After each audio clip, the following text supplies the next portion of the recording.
नमस्कार, आप देख रहे हैं इंडिया बोल रहा है। मैं हूं आपके साथ विवेक शांडिल्य। आज की सबसे बड़ी खबर के साथ, डोनाल्ड ट्रंप क्या ईरान पर हमले के लिए परमाणु बटन दबाने की तैयारी कर चुके थे।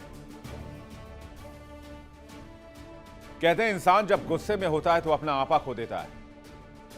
ऐसे ही खुलासा हुआ है डोनाल्ड ट्रंप को लेकर। क्या डोनाल्ड ट्रंप इतना ज्यादा बौखला गए थे कि वो पूरी दुनिया को मौत के मुहाने पर ले जाना चाहते थे, पूरे मिडिल ईस्ट को मिटा देना चाहते थे।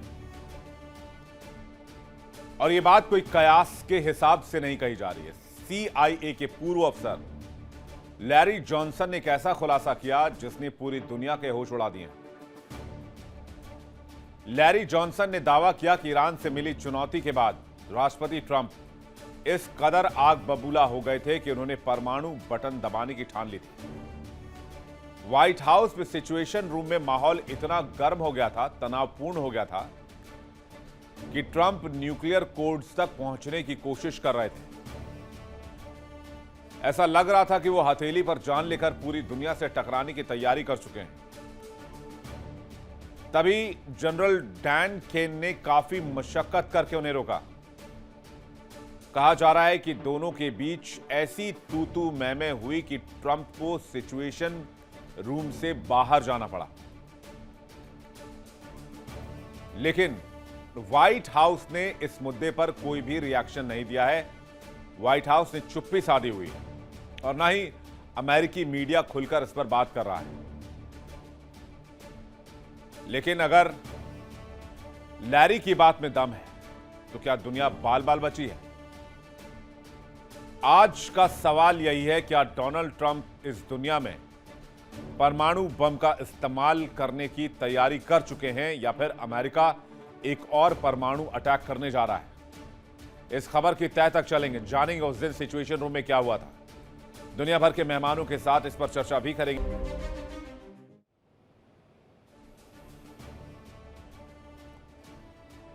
दुनिया जानती है, इतिहास गवाह है कि नशा और गुस्से का मेल अक्सर इतिहास के पन्नों को लहूलुहान कर देता है।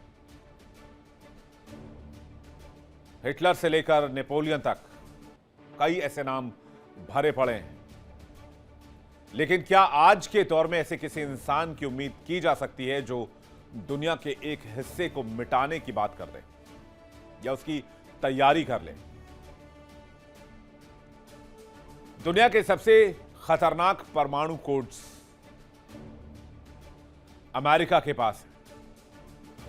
अमेरिका ने पहले भी परमाणु बमों का इस्तेमाल किया है और खबर यह आ रही है कि अमेरिका एक बार फिर से परमाणु बम का इस्तेमाल करना चाहता था। डोनाल्ड ट्रंप परमाणु हमला करना चाहते थे ईरान पर। तो क्या ईरान के साथ तनाव में जब ट्रंप को मुंह की खानी पड़ी तो उनका गुस्सा 7वें आसमान पर पहुंच गया? CIA के एक पूर्व अधिकारी ने दावा किया है कि सिचुएशन रूम में ट्रंप इतने बौखला गए थे कि वो परमाणु हमले की जिद पर अड़ गए थे।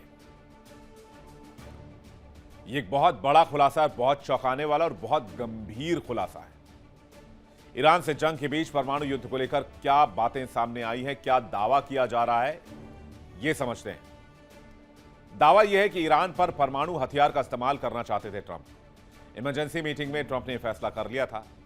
ट्रंप ने एटमी कोड्स इस्तेमाल करने की कोशिश की। इमरजेंसी मीटिंग में जनरल डैन केन भी मौजूद थे। डैन केन ने ट्रंप को कोड्स इस्तेमाल करने से रोका। अमेरिका के जॉइंट चीफ ऑफ स्टाफ हैं डैन केन और पूर्व CIA एक्सपर्ट लैरी जॉनसन ने यह दावा किया है। यह खुलासा किसी आम आदमी ने नहीं बल्कि CIA के पूर्व ऑफिसर लॉरी जॉनसन का है, इसलिए इस बात को हल्के में नहीं लिया जा सकता है। जॉनसन के मुताबिक यह वाकया तब का है जब ईरान और अमेरिका के बीच तनाव चरम पर था। व्हाइट हाउस का वो सिचुएशन रूम जहां दुनिया की किस्मत के फैसले होते हैं, उस दिन वो बहस का अखाड़ा बन गया था। जॉनसन ये दावा करते हैं कि ट्रंप ईरान को सबक सिखाने के लिए न्यूक्लियर कोड्स तक पहुंचने की कोशिश कर रहे थे। वो चाहते थे कि एक झटके में ईरान का नामो निशान मिटा दिया जाए, जैसा कि डोनाल्ड ट्रंप के बयान से भी महसूस होता है। डोनाल्ड ट्रंप ने अपने बयान में कहा था कि अगर ईरान ने डील नहीं की तो ईरान का नक्शा मिटा दिया जाएगा। ट्रंप अपनी कूटनीतिक हार को एक महाविनाश में बदलकर अपनी साख बचाना चाहते थे। उस दिन सिचुएशन रूम की अंदर की स्थिति कैसी थी, यह समझने के लिए हमने एआई से वीडियो जनरेट किया है। आपको टेलीविजन स्क्रीन पर दिखाते हैं कि किस तरह से सिचुएशन रूम के अंदर की स्थिति थी उस दिन, जहां डोनाल्ड ट्रंप काफी भड़के हुए थे और कुछ इस तरह के हालात थे जो तस्वीरों में इस वक्त आप देख रहे हैं, जहां पर जनरल डैन केन और डोनाल्ड ट्रंप के बीच काफी ज्यादा तू मैं हो गई थी और डोनाल्ड ट्रंप इतने गुस्से में थे कि उन्हें सिचुएशन रूम से बाहर लाया गया ताकि उनका गुस्सा ठंडा हो जाए।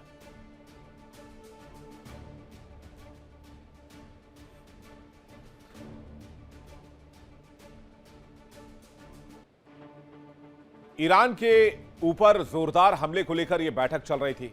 ईरान को कैसे घुटनों पर लाया जाए, इस बैठक में बातचीत हो रही थी।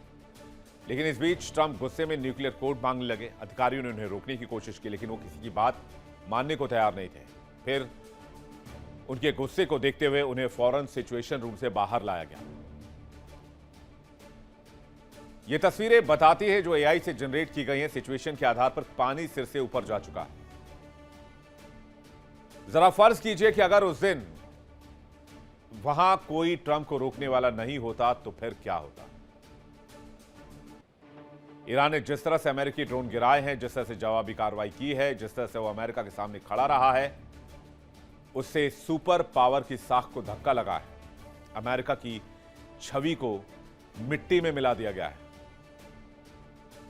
डोनाल्ड ट्रंप के गुस्से की यही वजह थी। इसके पीछे की कुछ और बातें हैं जिसकी वजह से डोनाल्ड ट्रंप बहुत ज्यादा भड़के हुए थे।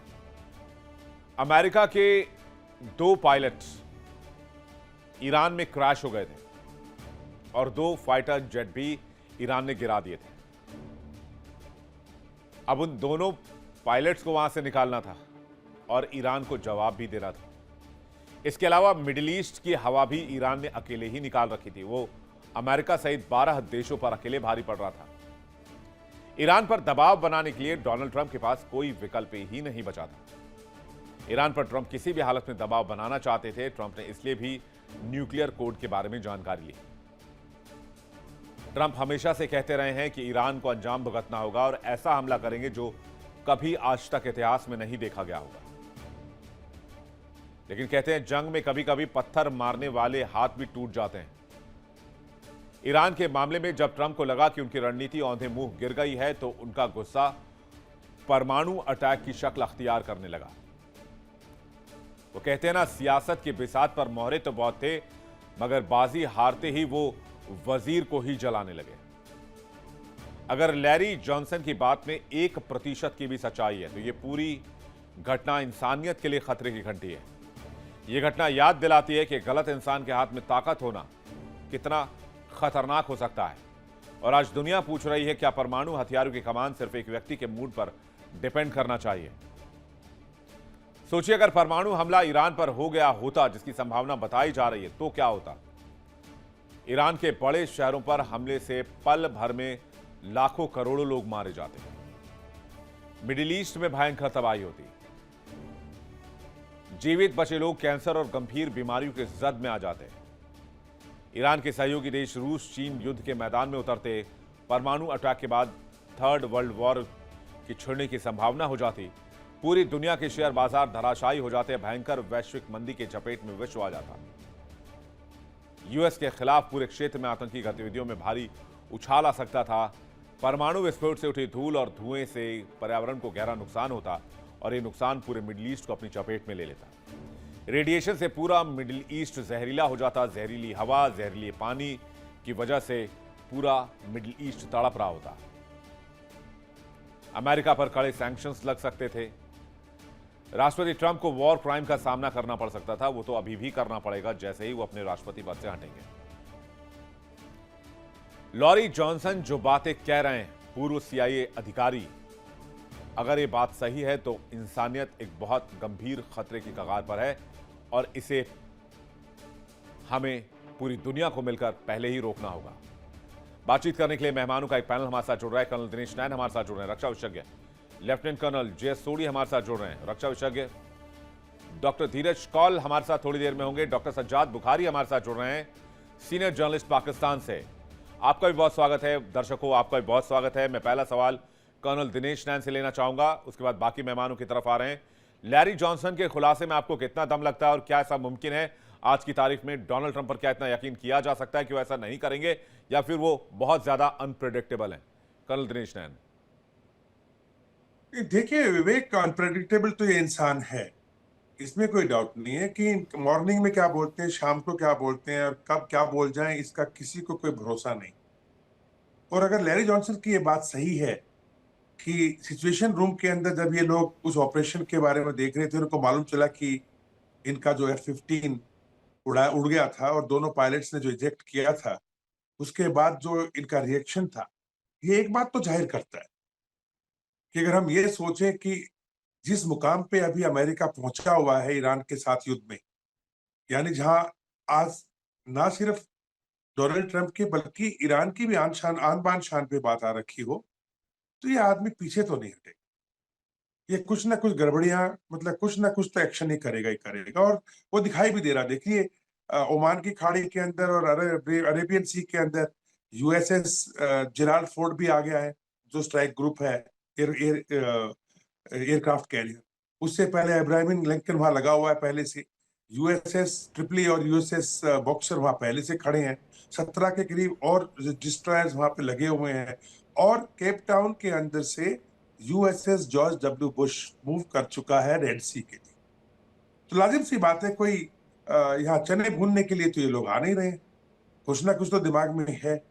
और जिस प्रकार से अभी ईरान के अंदर भी विवेक, ऐसी खबरें आ रही हैं, मुझे नहीं मालूम, लेकिन ओपन सोर्सेज से आ रही हैं कि जो पेजेश्कियान है प्रेसिडेंट, और जो फॉरेन मिनिस्टर है अब्बास अरगाची, प्लस जो सदन के इनके अध्यक्ष हैं गलीबार, इनको हाउस अरेस्ट कर दिया गया है आईआरजीसी द्वारा। और जो जो आपका स्टेट ऑफ हॉर्मोज है, उसके अंदर 2-3 शिप्स के ऊपर, एक शिप शायद इंडिया भी आ रही थी, और ओमान जो है उसके नॉर्थ ईस्ट में, यानी दक्षिण पूर्व की तरफ, जब वो स्टेट ऑफ हॉर्मोज से बाहर निकल चुके थे, उन पे आज फिर इस्लामिक रिवॉल्यूशनरी गार्ड, मैं उसको इस्लामिक बोलता हूँ, ईरानी नहीं, बिकॉज रेडिकलाइज्ड ग्रुप है। और इनसे एक्सपेक्टेशन करना कि ये लोग कुछ अपने देश के अंदर भी या देश के बाहर, तो बात भूल ही जाइए। कोई मानवता की बात करेंगे, इंसानियत की बात करेंगे। फायरिंग हुई तो मामला बढ़ रहा है। इधर इस्लामाबाद के अंदर आप देख रहे हैं, सबके सब बैठ के गाना गा रहे हैं कि देर ना हो जाए, कहीं देर ना हो जाए। और कोई आ नहीं रहा, कुछ हो नहीं रहा, डेवलपमेंट नहीं। कभी 2 दिन की बात कर रहे हैं तो कभी 5 दिन की बात कर रहे हैं। और रही बात, जो डोनाल्ड ट्रंप ने एक तरफा आज ये घोषणा की थी कि हम सीज फायर को अनिश्चित काल के लिए आगे बढ़ा रहे हैं जी। बगैर ब्लॉकेड के हटाए, तो आईआरजीसी ने जो स्टेटमेंट आज मॉर्निंग में दिया वो ये था विवेक, कि हम अब फिर अगर ऐसा है, अगर ये आप ब्लॉकेड नहीं हटाएंगे, then we will use force.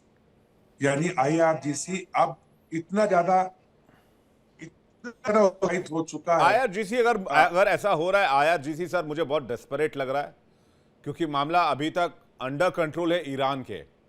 Iran के पास एज है, लेकिन अगर आईआरजीसी ने जो बात आप कह रहे हैं उसमें सच्चाई है, तो फिर वो डेस्परेट हो रहे हैं और वो इस बढ़त को लूज कर देंगे। ये एक बड़ा नुकसान हो जाएगा। आप कुछ कहना चाह रहे हैं?